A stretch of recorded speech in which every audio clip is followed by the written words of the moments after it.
I'm Sandy Charles. Welcome into another edition of AZ Audibles. I'm joined by Devin Henry and Eric Sorensen. Guys, 2 weeks of regular season football left.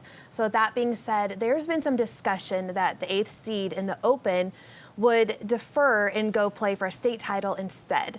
What are your thoughts on that? Is that good or bad? Eric, start with you. I'd love to know who said that. Really, I'd love to just have a nice private conversation with whoever came up with that concept. Imagine you're a head coach and you go to your players and say, hey, I know you guys have been busting in the weight room. I know you guys have been in conditioning. I know you went through summer. Great news, we're in the Open 8, but I think we're just not going to compete. We're just going to take a step back and play with the other schools in whatever said division they're going to be in. I can't see as true competitors any team, players, coaches, staff, whatever, not wanting to compete against the best. So do you see it as an easy out?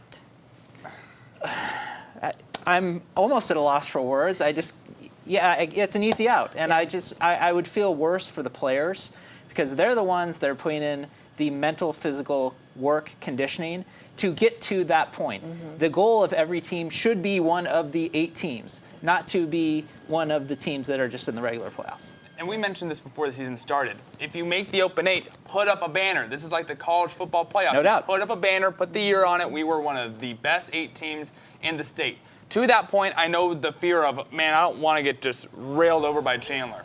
So I went back to last year. What would have been the Open 8, Highland would have been the 8th team. Highland did, in fact, play Chandler last year in the playoffs in the semifinal round. They lost in overtime by 1 point. Great game. That is motivation for whoever is number 8 to know last year's number 8 almost beat Chandler. If you're number 8, you can go and beat Chandler. It's not said and done that Chandler's going to steamroll over whoever's number 8 if Chandler is number 1. So moving on, so we talked about the Open 8. Once those teams move on to the Open 8, which division is wide open? Devin? Obvious answer, all of them. Like, for the first time in 2 years at least for some of these conferences, we're going to have a new state champion. Looking at the conferences right now and who would be out in the Open 8, I can't stare at that and say these are the 2 favorites to make the state title game. We all know that the Open 8 is going to give us great games.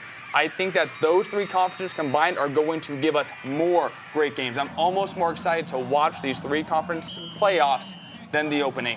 I think the one division and the team in that division that has a clear path to the championship is Desert Edge. Think about it. They have 3 losses. 1 to South Point, Open 8 team. 1 to Saguaro, Open 8 team. 1 to Millennium, a 5A school. They've already beaten Cactus. They've already beaten Peoria, 2 teams that they'll probably see in the playoffs again. Jose Lucero's team is talented on offense. They can put up a lot of points. I think they're in great shape to take the 4A title. You're doing 4A. I'm going to go and do 5A because right now Notre Dame, Horizon, Millennium, Higley, Williamsfield, if those teams don't make the Open 8 division, it's going to be a competitive 5A playoff. So excited to see that if it happens, you guys. Fun as always. For more high school football coverage, head to sports360az.com.